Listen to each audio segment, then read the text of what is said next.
This guy right here has a much bigger head start on finding out what the heart of all the stories are. And so for my 1 year spectacular, I decided to talk about him and his theories. And welcome back to the heart of the stories we tell. I'm Rob the host, and this is another look deep into what makes a story, a theory on storytelling by a storyteller who believes that every story has merit. And tonight's episode is, how many stories can be told? It's an old question, but before we get into that, woohoo! Happy anniversary to me! Happy anniversary to me! So, yep, I've been doing this for a year now. This is the 53rd week of me posting weekly videos, and I'd like to thank all of you. Now, to be honest, there's a little bit of good and bad coming with all of this. I originally had planned out what I'd do at 100 subscribers, 1,000 subscribers, and was afraid I might get overwhelmed by how fast things came.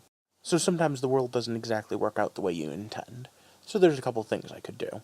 I could sit there and go, well, that's not really that many. I'm not really making it that far. Obviously not going to make money on this. And just take my stuff and go home. Or I could double down and just keep going. I originally started this mostly as a thought experiment anyway. So you know what? Screw it. We're doubling down. We're going to go forth and have a whole nother year of trying to explore exactly what the heart of the stories we tell are.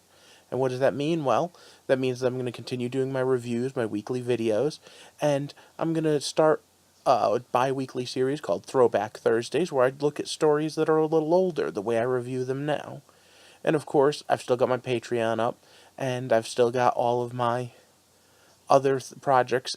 I also have a website that I've started just for this, and one for my writing. So if you're interested in supporting me, or just seeing what other crazy theories I have, you can go check all of that out. But for now, let's just jump right in and talk about, what do I mean when I say how many stories can be told? Well, let's take a look at some of the more famous things. I said in one of my first videos that someone once said that there were only 7 great stories to be told, and we retell them. Here's a different viewpoint. I had a professor once who liked to tell his students that there were only 10 different plots in all of fiction. Well, I'm here to tell you he was wrong. There is only one. Who am I? Mr. Parker. Tardy again. Well, at least we can always count on you. There's a certain part about me that wants to say, yeah, you're right. Everyone's going through the hero's journey. Everyone goes through those 7 basics. But of course, there's also the mix and match, when you have multiple characters that go through different things. Now, computer games, they have their own little way of doing things. Comic books have their own tropes. TV shows. A lot of them, though, especially the ones I carry, go on the hero's journey. Why? Because I really like heroes. Especially people like Batman and Superman, Spider-Man, the X-Men. So, what is all this? If it's the same story told over and over again, why do we watch them? Well, because the details change. And those details can matter a lot. Just take a look. Here are some basic concepts of different stories, and ones that you may have heard that I talk about and like a lot. In order to get there, you've really broken it down into such a basic that you're almost ignoring. Now, every story has what's called a beat. What's a beat? Well, we'll talk about that in later videos. But in general, each story has moments where things happen. You remember this guy? Well, he's like a super genius when it comes to writers, and he's got 1,000 things you could learn. I wish I was half as talented as a writer as him, and half as good at giving oration, because I'll tell you right now, his YouTube channel would be huge. Well, there's no reason why the simple shapes of stories can't be fed into computers. They are beautiful shapes. So what's he talking about when he's talking about shapes? Well, he's talking about an access point, the arc of the story. And these are the ones that he talks about most of the time. These 6 are his idea of all the hearts of the stories we tell.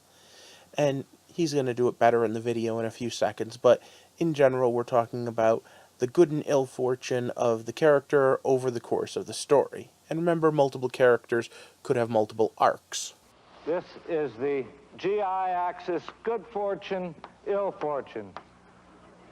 Sickness and poverty down here, wealth and boisterous good health up there.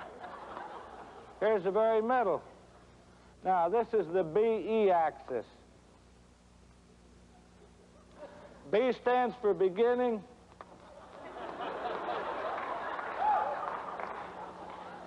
E stands for electricity. I really wish I could say I wrote that joke. Man, that's a good one. But again, it's just a basic theory. And it's a great one, though. One that I think we're going to incorporate as I talk about other stories as we go on over the course of the next couple of months and the rest of the next year. Because when you see how this works, well, you'll see. So we'll start a little above average. Is why get a depressing person? We'll start... The whole thing, we call this story Man in Hole, but it needn't be about a man, and it needn't be about somebody getting into a hole. But it's just a good way to remember it. Somebody gets into trouble, gets out of it again. People love that story.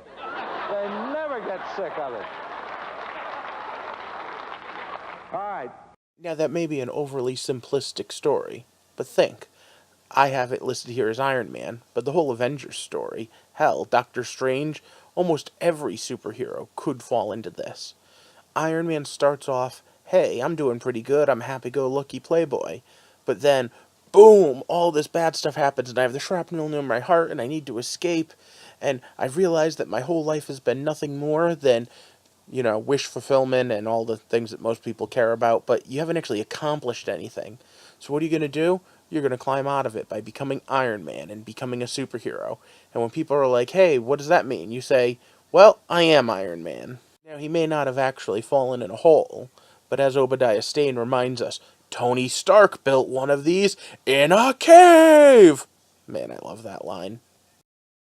Popular story in our civilization, Western civilization, is we love to hear this story. Every time it's retold, somebody makes another $1 million. You're welcome to do it. I will totally write and rewrite this story for you. Just, give me a call anytime.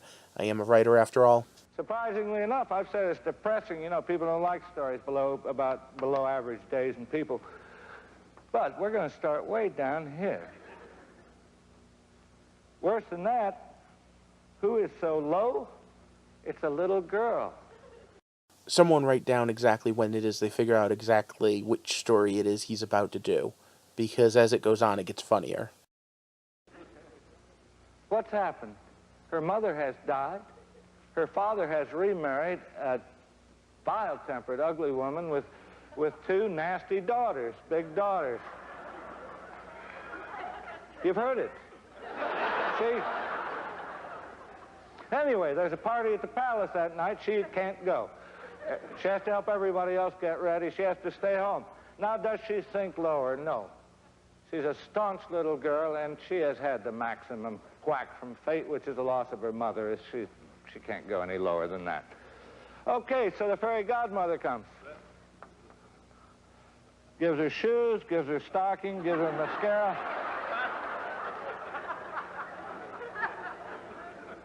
Gives her means of transportation. Goes to the party. Dances with the prince, has a swell time. Boring, boring, boring, boring, boring, boring, boring. Now, there's a slight inclination to that line as I've drawn it because it takes perhaps 20 seconds, 30 seconds for a grandfather clock to strike 12. Does she wind up at the same level? Of course not. She will remember that dance for the rest of her life. Now, she poops along on this level till the prince comes to shoe fits. She achieves off-scale happiness.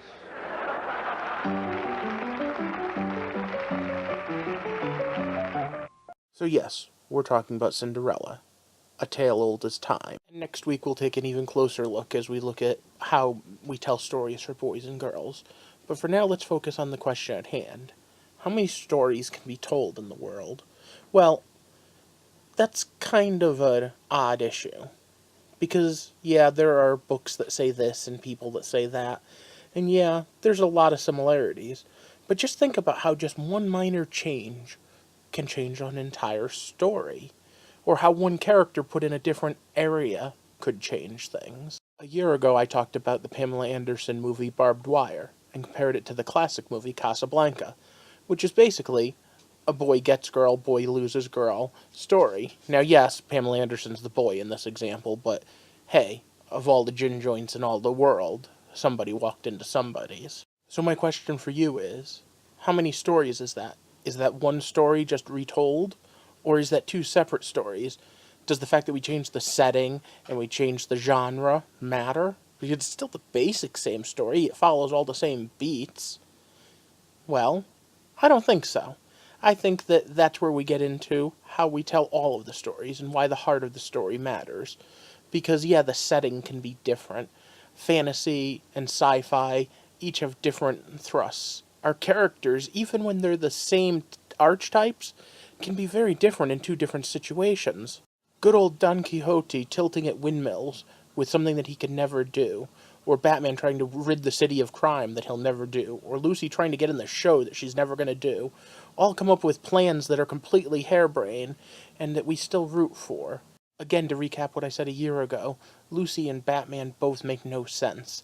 There are much better ways they could use their talents to solve the problems they have. Rid the city of crime, get in the show. But they don't, because what they do is they go the way that would be the most entertaining for us. What about the plot?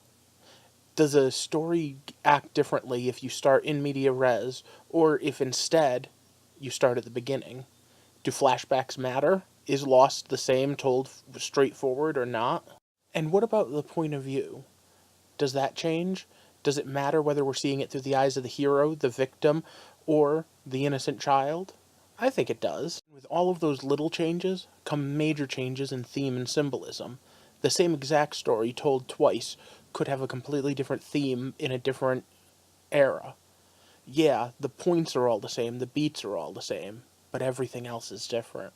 And sometimes looking at a story from a different point of view is all it takes to see who's the real good guy and bad guy. A TV show that I covered this year, APB, I only did a few reviews. It's kind of like RoboCop meets Iron Man. A rich guy's friend dies, and he takes over a police precinct and upgrades all of their equipment, and gives them all this cool surveillance equipment. And one of my friends even says that it's all really realistic stuff. Things that could be done. And, I mean, just can't afford to do. So this guy upgrades, like, security cameras and an app for the phone, and the bad guy is all like, hey, no, you're treading on our rights because you're taking away our due process, and no one can fight this sort of thing. And you could easily have rewritten this as a modern-day Robin Hood, where the bad guy's the good guy and the good guy's the bad guy. Kind of funny like that. But I mean, just like I said in the first video, Saving Private Ryan is a war movie. My Little Pony could be too. Romeo and Juliet and West Side Story are really the same story. Watchmen, yes, it's a hard R movie with a bunch of stuff in it that you don't want kids. But you could rewrite the stuff to be a Saturday morning cartoon. They even did, and there's a YouTube video of it around here somewhere to watch. So, what are we talking here? Well, I'm talking about going back and going through all of this again, and looking at every detail of why we tell stories and how we tell stories, and having a fun time while we do. But I'd like to do it as a community. So far I've gotten very little feedback from you guys, and I'd really love some more. What I'd really like to do is even start up a whole day where I just respond to your questions or your ideas, and do a video based on that. But for now, I'm just going to have to ask you to join, and to do that, of course, like and share this video, and subscribe to the channel, because year 2 is going to be even better than year 1, and we're going to explode out there sooner or later. We're going to go watch some cool movies, we're going to talk about some TV shows, some books, some comic books, you name it. All as we try to get to the heart of all of the stories we tell. Thanks for watching and have a good night.